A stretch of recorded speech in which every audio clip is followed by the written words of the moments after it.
Hello, cats. Welcome back to another episode of Chat About That. I'm your host, Bella, and in this episode, I'm going to be interviewing MCG the rapper.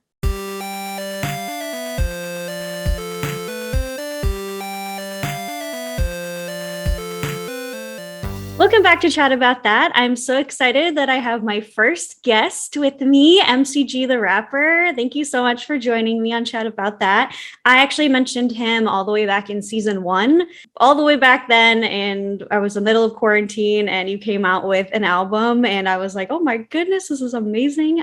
So if you don't know, I forgot to mention it before, or you're new to the podcast, I actually went to college with MCG the rapper, and I've been following you, on social media and everything, and just so cool that you're starting this like rap career, because I'm a musician too, so I'm always interested in music in general, but especially if I know someone that's getting into music, that's so exciting. So if you want to start just by introducing yourself to my audience and tell them a little bit about yourself. Hi everybody, I am MCG the rapper. Obviously went to school together. Been doing music for I would say about 7 or 8 years. More professionally the last 3 years. From New Jersey. That's pretty much it. I make lo-fi hip hop, and I'm all about the vibes. So, yeah. I love that. What like led you to starting like this career and led you down this path? Well, starting it was I was back in high school, and it was more just like a fun thing that me and my friends were doing. And I just started to turn it into like get better and better and better. Like, and then I made it a career. Like at first I was like, it's just for fun. But then I saw the potential in it being something bigger than that. And then I started leaning more into that and becoming better and better. How do you actually record and create your music? Do you use a program? Do you use like Adobe or, those kinds of programs? Like what kind of software do you use to create your music? I first do rough versions of the stuff in my room, just using GarageBand and like a Blue mic. And then I go to a studio and we use Logic Pro for the more final production. Okay. Yeah, I actually used Logic in college when I did my music technology courses. Don't use that at all in my everyday life, but I do know what Logic is. And then where do you actually record? Is it in back where you live, or is it somewhere else? I have a friend upstate that I record with sometimes, and then sometimes I go to some studios in New York. I have a friend in Brooklyn that I also record with. That's so cool. Yeah. I've never been to like an actual professional like recording studio. My mom's coworker, her husband had a recording studio in his basement. So I've been to like kind of like those kind of studios, but I've never been to actually like a professional one. So it's like really cool. So was this like a career or just something that you always like really loved, and like with music, like was creating an album like something that you like always aspired to do, or was it just kind of like, you got into it and it just kind of blossomed? Yeah, I mean, it just seemed like the next point in what I was doing, or else I'd just be like making music to make music. But yeah, I mean, everyone always wants to be famous and have all the money and all that, it's just it's the American dream, be a celebrity. So that's what I'm working toward right now. And for my listeners, what is your album called right now, just so that they one that's out now is called Therapy. I'm actually working on something else right now. Okay, but awesome. I'll keep that on the hush for a little bit. Yeah, I won't tell anyone. Yeah.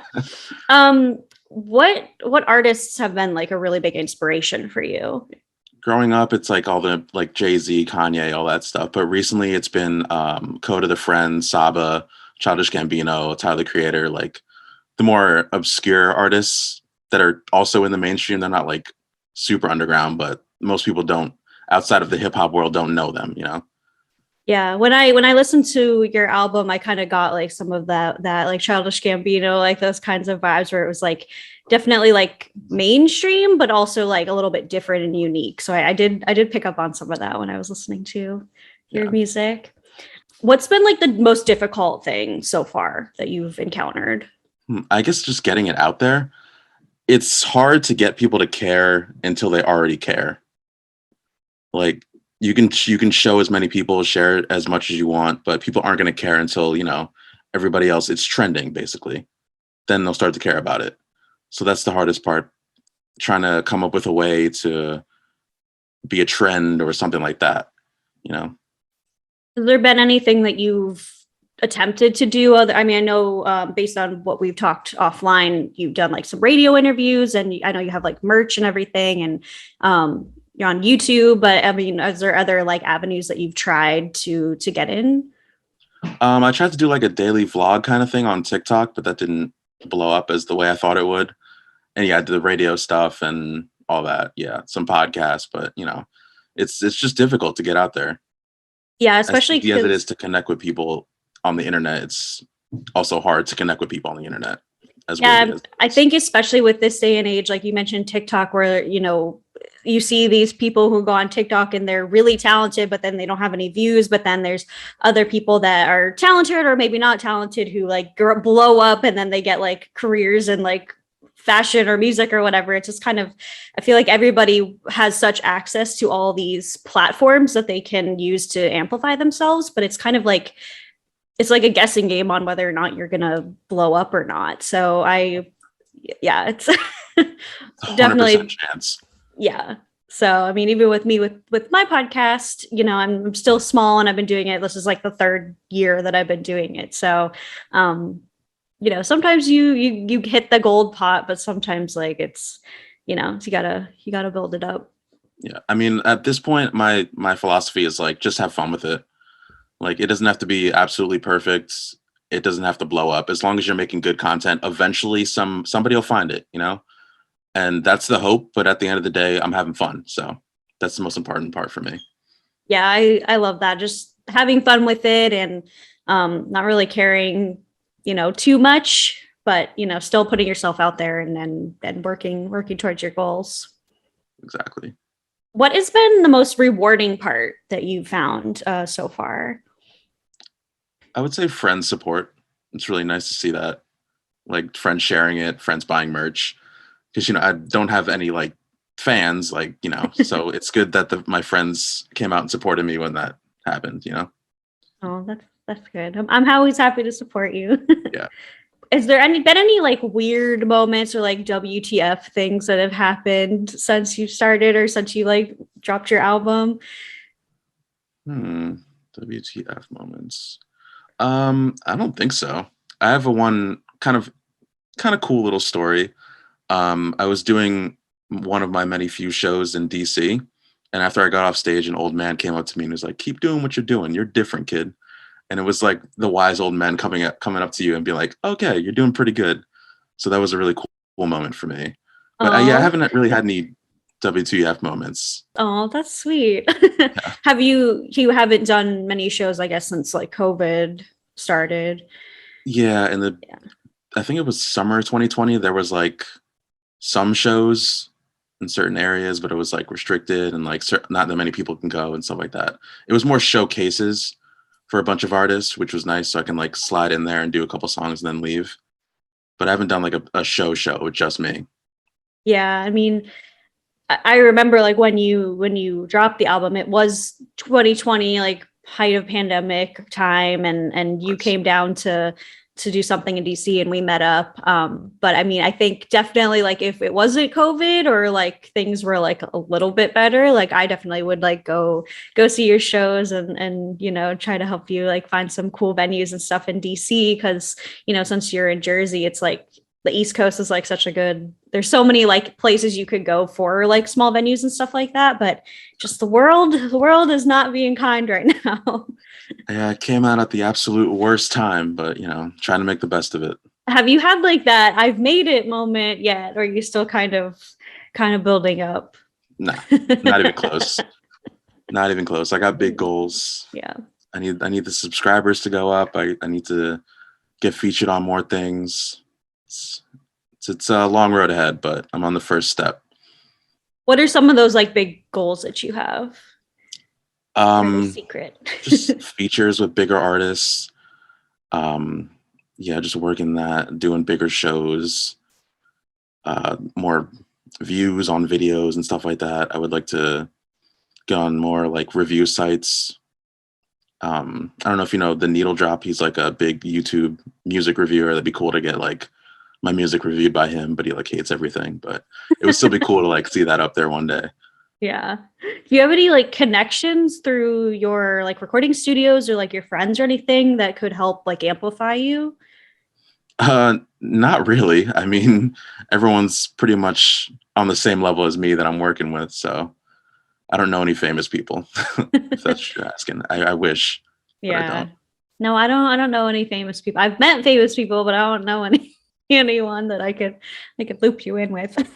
Yeah, you meet them, you take a picture, and then they disappear forever. What are like some misconceptions that people might have about entering a music career? That it's more than the music. Music's like 50% of it. You got to put your all in it. You got to work hard. It has to be mixed and mastered well, which I'm learning to do for myself. But then there's also the marketing side of it. You have to get the ads, have good videos that are like eye catching, really get people's attention. That's the stuff you don't think about when you're making music. You don't think about how you're going to present it as well, which is very important. Yeah, especially if you are just doing it really by yourself, like you don't have a whole like PR team or anything behind you, like, like Kanye and like all those big big stars. Yeah. It's just really you trying to do it all yourself. So I guess it's kind of easy for mainstream artists to, get the word out there when they have like PR teams and everything. But yeah, I think that's a good point. Yeah, it's hard to build a platform. Everybody's reaching for it at the same time, and it's just difficult to build. Do you have like any advice for people who are, starting out or wanting to get into the career? I mean, I know you're still like new in it yourself and you're still probably getting the advice, but is there anything like you've learned that like you could share with anyone? Work with everyone if you can, as many people as you can, get as many perspectives as you can. Listen to people, because I feel like a lot of artists are like stubborn in their ways, like, oh, I'm the best, I know what I'm doing. You don't. You absolutely don't. You need to take advice from other people, whether they're higher or lower. They might have a good perspective on something that you haven't even thought of. So yeah, I would say listen to people. I think that's a good advice for anyone, not just people in the music career. Yeah. Listening and collaborating is always like, really important. Out of all the songs that you've released so far, which one is your favorite? Hmm. Let's say Death of Me, the second song on the project. It was also fun shooting that video. I shot a video on the beach with my brother, so it Yeah, I saw was a that. fun I time. like that a lot. Yeah. Is there a reason why you like that song so much? It's just nice vibes, good energy. It's very, very what I'm aiming for with my music. Mhm. So I feel like I had the nail on the head with that one, and I want to try to do that some more. That's awesome. Yeah, I did see your video. I liked it. You were on the beach and yeah, it was like I do agree. It was like good vibes. That's like what I feel about your music. It's like very vibey music. Like you can just like have it on the background and like just jam to it. I don't know. I Yeah, like the music. that's the double-edged sword of it, because it's not the popular genre right now, but it's what I enjoy doing. So I have Yeah. to make that popular, which is a lot harder. Yeah. So you did talk about, wanting to work with bigger artists and some of your, artists that you look up to. Is there anyone who's like a dream person that you could collaborate with? That if they just out of the blue came up to you and were like, yo, I wanna collaborate, you'd be like, oh hell yeah. Like, is there like who's like your dream person? I would say probably Tyler, the Creator. I feel like he would pull something crazy out of me, or I'd be just intimidated as hell being in the same room as him. So yeah, that'd be a hell of a song if we put that together. That's awesome. When you did do shows before, you said they were like kind of like features and like smaller venues. Could you talk about some of those performances that you've done? Yeah, so I did three or four. Basically just artist showcases where very small artists go out. You do two songs each. There's like 10, 15 artists, and it's all throughout the day. It's like a little festival for Okay. smaller artists. So yeah, it was cool. It was a cool experience to do. I definitely learned a lot. The stage presence is very important. I was very awkward on stage for sure. Yeah, I got to get better at that when things are a little better. But yeah, I've been told that like I have like good stage presence, but that's because like I started like performing when I was like younger. I did choir, I did theater. I was like in a music sorority. I've done like music performances and stuff, but I also feel a good way to like get comfortable in general, like performing or just speaking is actually public speaking. Like courses and public speaking, like books and videos and stuff like that, because the reason I was so good at public speaking, like in college and high school, is because I was performing. So that's just my little, if I have a little advice for you, it's like public speaking is actually like something that kind of transcends over like performing and all of that. But yeah, that's like the biggest fear too, right? Everyone's afraid to do public speaking. Yeah. Everyone loves concerts and doing all that stuff. So since you're my first guest, you're the first one that gets to answer this question, but I'm going to have a signature question for all my guests. And this is one of my favorite questions to ask people in general. So if you had an entire day to chat about whatever you wanted with 3 people, dead or alive, who would they be and why? Kanye with music, and just to hear all the insane batshit stories that he has. I would chat about cars with Jay Leno, because Nice. he knows a lot. I kind of like cars. Cars are cool. I'll talk to Jesus. Jesus. What would you chat with Jesus about? The Bible. I don't know. What he thinks of the Bible? Just shoot my shit with Jesus. See how it goes. That would be pretty cool. I think he'd have some cool things to say. He'd have some words. Yeah, he'd have some words. Thank you so much, MCGtherapper, for chatting with me today. Where can my listeners find you? I'm on Spotify. I'm on Apple Music. I'm on YouTube. Anywhere you listen to music, I'm probably there. Just MCGtherapper. That's also my socials. So Twitter, Instagram, TikTok, whatever you want to follow me on. That's everything. MCGtherapper. Google it. I know you're smart. I'll also put all of your links in the episode description for those who don't want to Google it themselves. And then you also mentioned that you have merch. Are you still selling merch? Not anymore. Nope. Okay. I'll probably do that again when another release happens, but that's on the first album that's done. So you missed your chance. You'll get another chance next time. Limited edition merch. Exactly. All right. Well, when you drop that new album, when you drop the new merch, I'll let my listeners know to check that out. Awesome. So thank you so much again for joining. I hope everyone listening to the episode enjoyed it. I hope you learned something about MCGtherapper and about his career. As always, stay safe, stay classy, and I'll chat again with you soon. Goodbye.